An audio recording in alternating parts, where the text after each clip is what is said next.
Habituellement, nous parlons des menaces qui pèsent sur notre sécurité extérieure. Et je vois de nombreux hauts gradés réunis ici aujourd'hui. Mais alors que l'administration Trump est très préoccupée par la sécurité européenne et croit que nous pouvons parvenir à un règlement raisonnable entre la Russie et l'Ukraine, nous pensons également qu'il est important que l'Europe prenne des mesures importantes dans les années à venir pour assurer sa propre défense. Car la menace qui m'inquiète le plus vis-à-vis de l'Europe n'est pas la Russie, ce n'est pas la Chine, ni aucun autre acteur extérieur. Ce qui m'inquiète, c'est la menace de l'intérieur. Le recul de l'Europe sur certaines de ses valeurs les plus fondamentales, des valeurs partagées avec les États-Unis. Or, j'ai été frappé qu'un ancien commissaire européen puisse récemment s'exprimer à la télévision pour se réjouir que le gouvernement roumain annule une élection présidentielle. Il a averti que si les choses ne se déroulaient pas comme prévu, la même chose pourrait se produire en Allemagne également.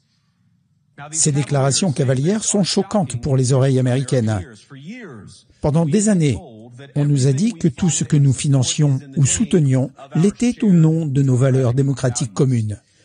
Tout, de notre politique envers l'Ukraine au numérique, est présenté comme une défense de la démocratie. Mais lorsque nous voyons des tribunaux européens annuler des élections et de hauts fonctionnaires menacés d'en annuler d'autres, nous devons nous demander si nous nous imposons des normes suffisamment élevées. Et je dis nous, parce que je crois fondamentalement que nous sommes dans la même équipe. Nous devons faire plus que parler de valeurs démocratiques. Nous devons les vivre maintenant. Dans la mémoire vivante de beaucoup d'entre vous dans cette salle, la guerre froide a opposé les défenseurs de la démocratie à des forces beaucoup plus tyranniques sur ce continent. Considérez le camp dans ce combat qui a censuré les dissidents. Qui a fermé les églises? Qui a annulé les élections? Étaient-ils les gentils? Certainement pas. Et Dieu merci, ils ont perdu la guerre froide. Ils ont perdu car ils n'ont ni apprécié ni respecté tous les bienfaits extraordinaires de la liberté. La liberté de surprendre, de faire des erreurs, d'inventer, de construire. Il s'avère que l'on ne peut pas imposer l'innovation ou la créativité, tout comme on ne peut pas forcer les gens à penser, à ressentir ou à croire. Et ces deux choses sont sans aucun doute connectées. Malheureusement, quand je regarde l'Europe aujourd'hui, on ne sait pas toujours très bien ce qui est arrivé à certains vainqueurs de la guerre froide. Je regarde Bruxelles, où des commissaires européens avertissent les citoyens qu'ils ont l'intention de fermer les réseaux sociaux en période de troubles civils dès qu'ils repèrent ce qu'ils ont jugé être, je cite, du contenu haineux. Ou bien dans ce même pays où la police a mené des descentes contre des citoyens soupçonnés d'avoir posté des commentaires antiféministes dans le cadre, je cite toujours, de la lutte contre la misogynie sur Internet. Je me tourne vers la Suède, où le gouvernement a condamné, il y a 2 semaines, un activiste chrétien pour avoir participé à des incendies de Coran qui ont entraîné le meurtre de son ami. Comme l'a fait remarquer de manière effrayante le juge dans son affaire, les lois suédoises censées protéger la liberté d'expression n'accordent pas, et je cite, un laissez-passer pour faire ou dire n'importe quoi sans risque d'offenser le groupe qui détient cette croyance.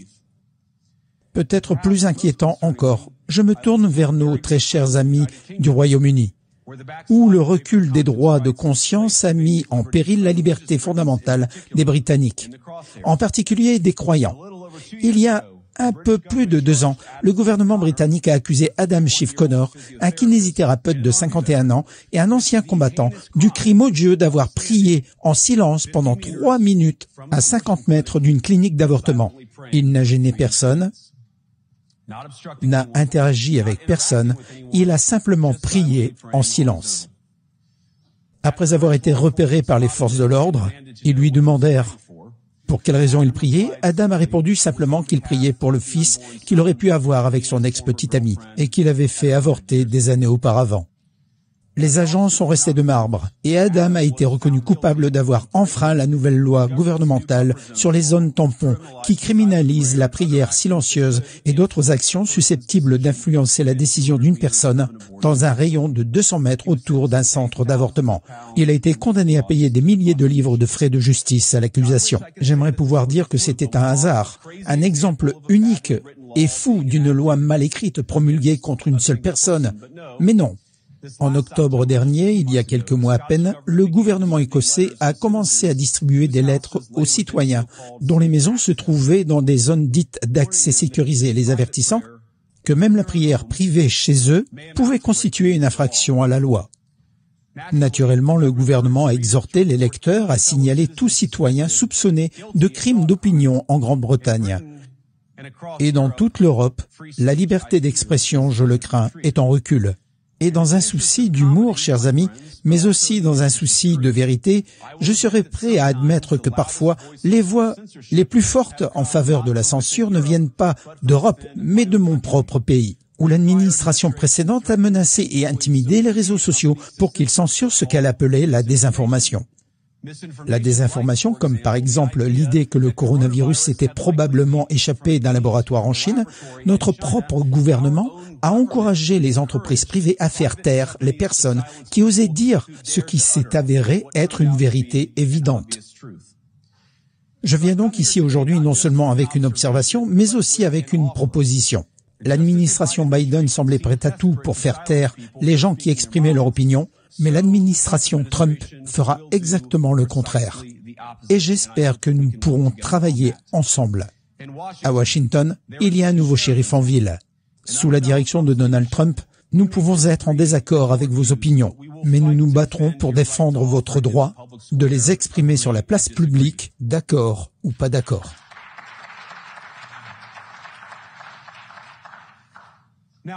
Nous en sommes au point où la situation est devenue si critique qu'en décembre dernier, la Roumanie a carrément annulé les résultats d'une élection présidentielle sur la base de vagues soupçons d'une agence de renseignement et des énormes pressions de ses voisins continentaux. Maintenant, si j'ai bien compris, l'argument était que la désinformation russe avait infecté les élections roumaines. Mais je demanderai à mes amis européens de prendre du recul.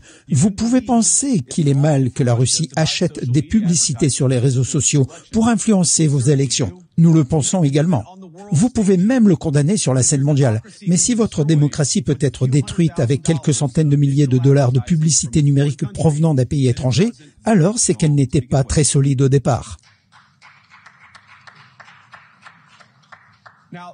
Maintenant, la bonne nouvelle, c'est que je pense que vos démocraties sont nettement moins fragiles que ce que beaucoup de gens craignent apparemment.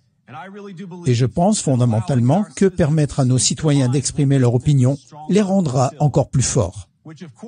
Ce qui, bien sûr, nous ramène à Munich, où les organisateurs de cette conférence ont interdit les législateurs représentant les partis populistes de gauche et de droite de participer à ces conversations.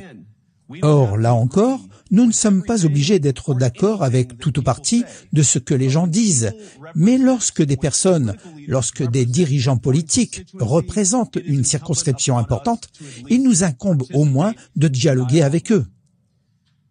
Or, pour beaucoup d'entre nous, de l'autre côté de l'Atlantique, tout cela ressemble de plus en plus à de vieux intérêts bien établis qui se cachent derrière des mots hideux de l'ère soviétique, tels que désinformation ou mésinformation, et qui n'aiment tout simplement pas l'idée que quelqu'un ayant un point de vue différent puisse exprimer une opinion différente, ou encore, Dieu nous en préserve, voter différemment, ou pire encore, gagner une élection.